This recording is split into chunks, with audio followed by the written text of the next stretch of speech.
मेरा नाम फूलन देवी है, जो बैंडेड क्वीन के नाम से जानते हैं। मैं जात का नाम लूंगी तो लोग कहेंगे दुबई में जाके जात पुकारी रहेंगे।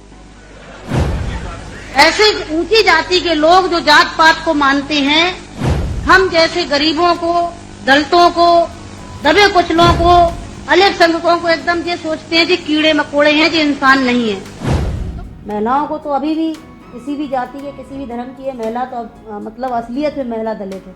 सब चिल्लाते हैं हम ये करेंगे, पर कोई कुछ नहीं करता है। फूलन देवी नाम तो सुना ही होगा, नहीं सुना तो आपको बता दें, ये वो महिला थी जिसने सामंतवादी समाज, अमीर लोग और ब्राह्मणों का पुरजोर विरोध किया और गरीबी के दलदल से संसद तक का सफर तय किया। कई लोगों को मौत के घाट उतारा, कई यातनाएं भी सही। ये सारी बातें आपको इस वीडियो में बताएंगे कि गरीब परिवार नहीं बल्कि बेहद गरीब परिवार में जन्मी लड़की कैसे यातनाओं को सहते हुए संसद तक पहुंच गई। फूलन देवी का जन्म उत्तर प्रदेश के जालौन जिले के गोरहा गांव में एक मल्लाह परिवार में हुआ था। फूलन परिवार में पैदा तो हो गई, लेकिन पिता देवी दीन और परिवार को बेटी पैदा होना उतना भाया नहीं। अगर बेटा हुआ होता तो जश्न का माहौल होता, लेकिन इसका भी एक कारण था। जाति से मल्लाह, कमाई का कोई स्रोत नहीं और उसको पालेगा कैसे, बड़ा कैसे करेगा, उसकी शादी कैसे होगी, ये सब सोच रहे थे उनके पिता। लेकिन उस पिता को क्या पता था कि जिसका जन्म तो उतना खास नहीं है, लेकिन मृत्यु पर पूरे देश में हड़कंप मच जाएगा। फूलन बचपन से ही बड़ी उग्र स्वभाव की थी।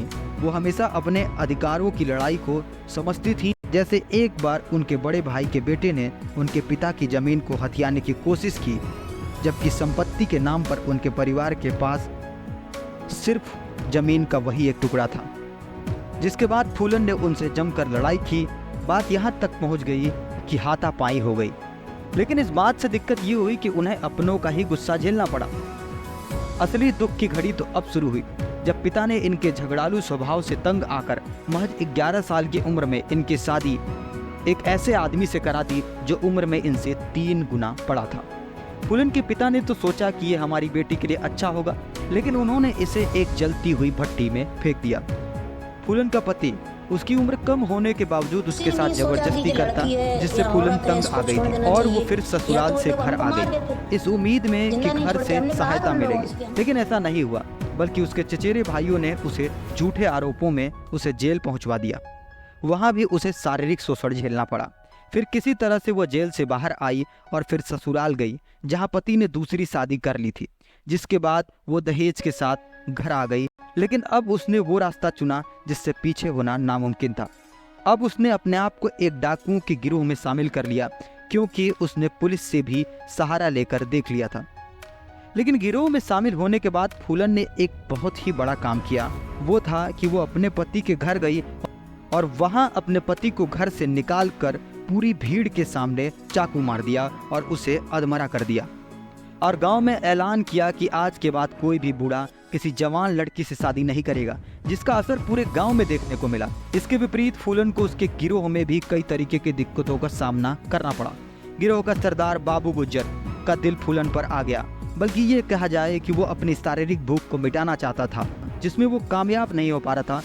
तब उसने फूलन के साथ जोर जबरदस्ती की। वही गिरोह में एक दूसरा बड़ा नाम था विक्रम मल्लाह, जो फूलन की ही जाति का था, जो गिरोह में बाबू गुज्जर के बाद सबसे ज्यादा ताकतवर था। उसने इस बात का विरोध किया, लेकिन बाबू गुज्जर को यह बात समझ न आई। उसने फिर से फूलन के साथ जबरदस्ती की, लेकिन इस बार विक्रम ने बाबू गुज्जर को मौत के घाट उतार दिया और इसके बाद विक्रम मल्लाह गिरोह का सरदार बन गया और फूलन और विक्रम का प्रेम प्रसंग आगे बढ़ गया। इसी बीच बाबू गुज्जर के 2 साथी श्री राम तथा लाला राम जो जेल में बंद थे, वो बाहर आ गए और उन्होंने गिरोह में फूट डाल दी। दरअसल गिरोह में 2 जातियों के लोग थे, ठाकुर और मल्लाह, जिसमें ठाकुरों की संख्या ज्यादा थी। और फूट पड़ने के बाद ठाकुरों ने विक्रम मल्लाह को मार गिराया और फूलन को बंदी बनाकर अपने गांव बेमई उठा ले गए और इतनी यातनाएं दी कि जिसकी आप कल्पना भी नहीं कर सकते। वो बस मरी नहीं, बाकी हर चीज हो गई। लगभग 3 दर्जन लोगों ने उसके शरीर को नोच डाला, बलात्कार किया, लेकिन वो मरती भी तो कैसे, क्योंकि होने को कुछ और ही मंजूर था। उसके पुराने साथियों ने उसे वहां से बचा लिया और फिर इसने और उन 2 साथियों ने अपने साथ सभी मल्लाह साथियों को इकट्ठा किया और फिर से एक गिरोह बनाया और इस काम को होने में लगभग 7 महीने का समय लग गया। फिर एक दिन आया 14 फरवरी 1981 का, जिस दिन का वो बेसब्री से इंतजार कर रही थी। उसे पता चला कि बेमई गांव में एक शादी के आयोजन में श्री राम और लाला राम और सारे ठाकुर इकट्ठा होंगे। और फिर क्या, वो वहां पुलिस के भेष में पहुंच गई, लेकिन वहां से इसके पहुंचने से पहले वो भाग निकले। बदले के आग में वो इस कदर भर गई थी कि इसके गिरोह ने पूरे गांव को बंदी बना लिया और ठाकुर जाति के 21 लोगों को एक लाइन में खड़ा करके मौत के घाट उतार दिया। ये उस समय का इतना बड़ा नरसंहार था कि पूरे देश में यह बात फैल गई। उस समय की तत्कालीन प्रधानमंत्री इंदिरा गांधी ने भी इनसे मिलने की इच्छा जताई। उत्तर प्रदेश सरकार ने भी इन्हें आत्मसमर्पण करने को कहा, जिसके बाद ये आत्मसमर्पण करने को राजी भी हो गई। लेकिन इन्होंने सरकार के सामने कुछ शर्तें रखी, जिनमें पहली शर्त थी वो आत्मसमर्पण उत्तर प्रदेश पुलिस के सामने नहीं बल्कि मध्य प्रदेश पुलिस के सामने करेंगे। दूसरी शर्त थी कि उन्हें अपने किसी भी साथी को सजाए मौत की सजा नहीं मिलनी चाहिए। तीसरी शर्त थी कि उनके पिता से जो जमीन हड़पी गई थी वो वापस कराई जाए। चौथी शर्त थी कि उनके भाई को पुलिस में नौकरी दी जाए। और इन शर्तों के साथ फूलन देवी ने 13 फरवरी 1983 को मध्य प्रदेश के भिंड में समर्पण किया। इन पर लगभग 50 से ज्यादा मुकदमे थे, जिस पर कार्रवाई में लगभग 11 साल का समय लग गया। लेकिन फिर 1993 में मुलायम सिंह की सरकार ने इनके ऊपर लगे सभी मुकदमे हटा दिए और इन्हें 1994 में बरी कर दिया। फिर 1996 में इन्होंने समाजवादी पार्टी के टिकट पर मिर्जापुर की सीट से जीत पाई और यहीं से इनका राजनीतिक करियर शुरू हो गया। ये वहां से 2 बार विधायक रहीं। लेकिन फिर 25 जुलाई 2001 को इनके आवास के सामने शेर सिंह राणा नामक व्यक्ति ने इन्हें गोली मार दी।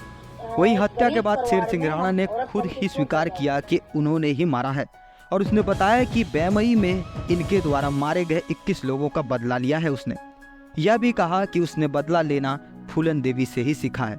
और इस तरह फूलन देवी की जीवन लीला समाप्त हो गई। धन्यवाद। इस तरह की और वीडियो के लिए हमारे साथ जुड़े रहें, चैनल को सब्सक्राइब करें।